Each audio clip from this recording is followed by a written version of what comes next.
Three, two, one. Here we go. I want to talk about cheat days today as it relates to food. And I've been trying to be a little bit more disciplined in terms of the food that I eat. So I have usually a couple cheat days a week. A lot of discussions been going around about having one cheat day a week. And I'm struggling with the concept of cheat days. For me, I almost feel like I need to cut it out entirely. No cheat days, very strict, very standard diet. This is what I'm eating. This is what I want. And I feel like a cheat day is like this day to go crazy. I've had a couple cheat days where I just go crazy and I just eat a number of different things that I shouldn't be eating. So I'm debating whether cheat days are even good for you. Because if you're just filling yourself up with all this garbage, one, you're going to feel terrible the next day. Two, you might feel terrible the next couple days. Because you've taken all this eating into one day where you just go crazy and you just unleash the hunger within. I'm thinking, this isn't healthy. It's like all these diets and whatnot. I'm thinking, it's not so much the diet that you need to be doing. It's the lifestyle. This is what I'm doing. This is how I'm going to conduct myself day in and day out. And then on occasion, I might sneak in this or I might sneak in that, but I know that overall, this is how I'm going to conduct myself. But if you say, I'm going to have designated cheat days, this is where it gets really crazy because, I just don't see the value here in being able to control yourself because alcoholics don't have a special day where they just drink for hours on end. That's just not the way to do it. They have to cut it out entirely. So why are there cheat days for people who are foodaholics? I don't even know if that's a word, but people who absolutely are obsessed by unhealthy food. I don't know if the cheat day is really something of value. I think you have to almost look at it more in terms of your emotions. Do you have your emotions in check? Do you have everything together? Because emotional eating is very dangerous. It can affect you quite significantly. It could slow you down and ruin your day, and you don't want that. And I'd say to be careful with cheat days. That's all I'm really saying here, because a lot of people think that that's all you need to do is just have one day a week where you can just eat whatever. Well, why are you repressing yourself? Why do you feel like you can't have something? Why are your thoughts leading you to think that you should be having this or that? Or is this going to be beneficial to you when you eat it? That's what you need to be thinking about on a daily basis. It's like, is this really something that I should be eating? Or should I be looking at my lifestyle in a completely different way? Should I be maybe looking at smoothies or looking at healthy options instead of filling my mind with these unhealthy ideas? Because you almost want to look at yourself and say, is this really the best I can do for my life? Is this the best way I can optimize my life? And you might find out, hey, this is not good. This isn't something I should be doing. Not once a week, not once a month. I shouldn't really be having a day carved out for this. I should just live my life and look at everything in terms of moderation and then say, look, if that is the equivalent of X number of grams of sugar, then maybe I shouldn't eat that. Or maybe that is going to make me feel bad tomorrow, so that's why I shouldn't eat it. Instead, I'm going to go with this option, which will make me feel good tomorrow. Make me feel self-confident. Because if you look at yourself in the mirror and you're disgusted in yourself, then that's going to eat away at you negatively. You're going to look at yourself every single day and say, hey, like, I don't feel good. And I feel isolated in the sense that it's like I'm looking at myself in the mirror. I don't feel very good about myself. Well, you've set yourself up for not the most successful of days if you're already thinking of yourself as somebody who has let themselves go. You don't want to be that person with those thoughts. So I would suggest that you kind of look at other options. This is why I wrote a very controversial story called Big Benny. It's on Amazon. And it's a very controversial story because it talks about obesity and somebody not functioning, a character that's not functioning in life. And it kind of pokes fun at it because I'm trying to put this lighthearted spin on the situation, and that you shouldn't be too hard on yourself. You shouldn't be overly critical of yourself where you have to restrict yourself to these extremes to find some sort of a solution, because it could be dangerous, and it might only last for like a month, and then you go back to your normal routine of just eating garbage most of the time. You need like a complete mind shift, a complete change in your eating habits, and you have to rewire your brain. But the story is definitely very controversial because it's aimed at children and it's talking about obesity, but a lot of people feel shy about talking about it. They feel uncomfortable, which is good, because anything that's important in this world will require a level of discomfort. You're going to feel like, oh, I don't know if I should be talking about that. You're going to have to go through these challenges, these obstacles. So I like talking about life struggles in my books. I like talking about things that I struggle with that maybe others struggle with too. So that's why I wrote the book. That's why I illustrated it the way I did. It's because I was trying to communicate this concept of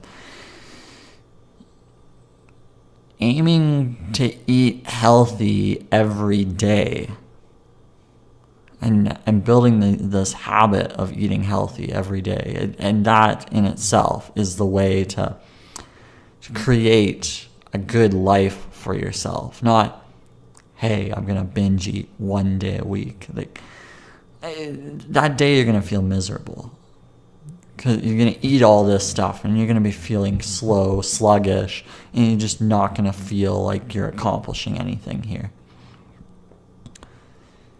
So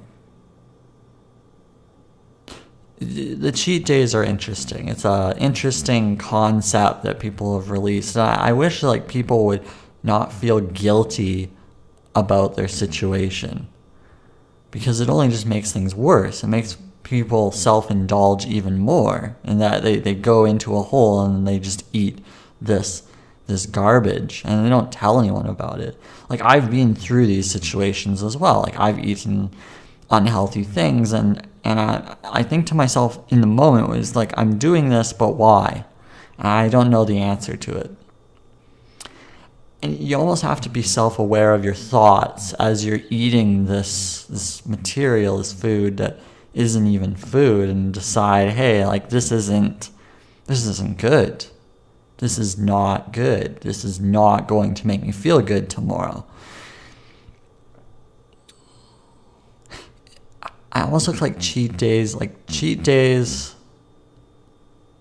are definitely plural. Like, even if you do one cheat day, it actually affects your next day. It affects how you wake up in the morning. It affects your ability to perform in the next morning. So one cheat day actually equals 2 wasted days per week.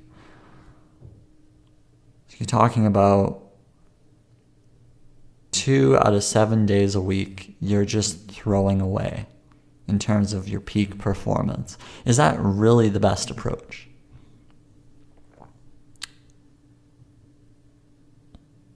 Unless you can somehow control yourself on that cheat day, where you're not overindulging or you're not going too crazy.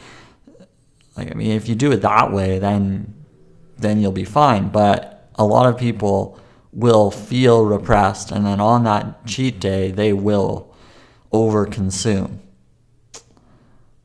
which will just not be the best approach. So if we're looking at cheat days and we're saying, okay, what's really the best approach here? Why are we trying to make unhealthy eating satisfactory?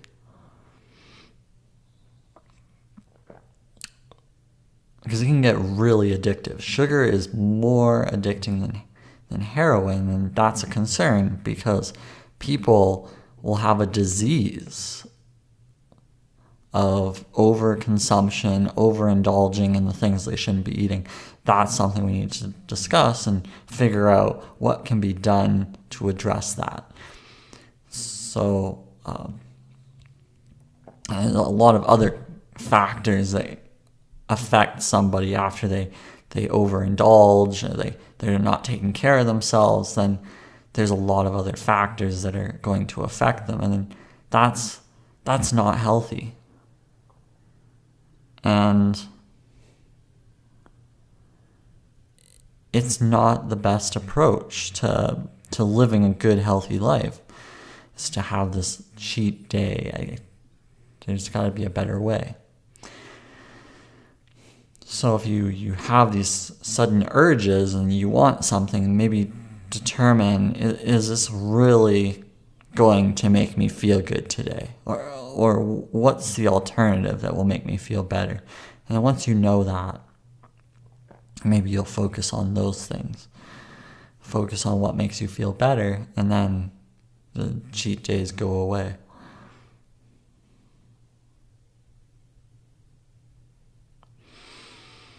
So once you get into a good routine, you get into a good foundation of habits, then you're more able to control your urges and be able to fight off pressures and stresses in your life, and you'll gain upward momentum. But this cheat day is it's like 2 steps forward, 1 step back, in the sense that you're doing well most of the week, and then you let this one day take you a step back. It's like, don't you want to be 3 steps forward, 0 steps back? I mean, I'd want to be that individual. So what does that involve? Well, it involves maybe not stressing over the consumption to the point where I have only 1 day of overconsumption. Well, maybe I just assess the thoughts in the moment and decide, like, is this really what I want? Yes or no? Is this really going to make me feel better? Yes or no? And if yes, then I'll go for it. And if no, then I won't. And I won't even look at the nutritional fact. I'll just say, look, if this is what I really want, fine, I'll do it. I'll have it in that particular moment. But I'm not going to criminalize myself if I go for it, because then I'll just feel bad. I'll feel bad for days. So it's better to almost spread out your urges and say, let me meditate on this. Let me be mindful of this. Let me really assess what's going through my head, and I'll decide whether I should quote unquote cheat with this particular food, and then you can decide for yourself. But self-guilt and affecting your self-esteem, it's not a good, healthy situation. You don't want to do that. That's what you got to be careful of. There's a lot of people that say, oh, I shouldn't eat that. It's going to ruin me. Well, then don't. But if you decide to, don't let it ruin you. Just don't let that affect you. I think it's so important. Food is so critical, and health is so critical to performance and well-being. So important that you look at that and you say, hey, I'm going to do this, I'm going to consume this, but I'm not going to let it affect me. And if it even does, if I have a certain feeling, then I'll review it and I'll say, look, this isn't detrimental. I'm still going to function. Well, if you can say that honestly, then you should be fine. Don't beat yourself up. That's important.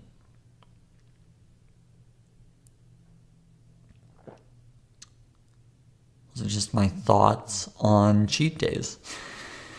And hopefully, it's just thoughts that are running through my head that I thought I'd share as I'm kind of going through some cheat days of my own and thinking, is this really healthy? And probably not.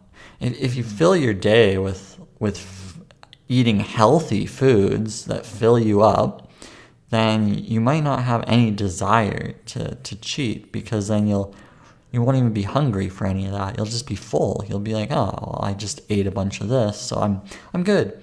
I'm good. I feel full. I feel energized. I'm good. That's what you want to do. You want to feel like that. Anyway, I'll wrap this up. Thanks for tuning in. Till next time. Cheers.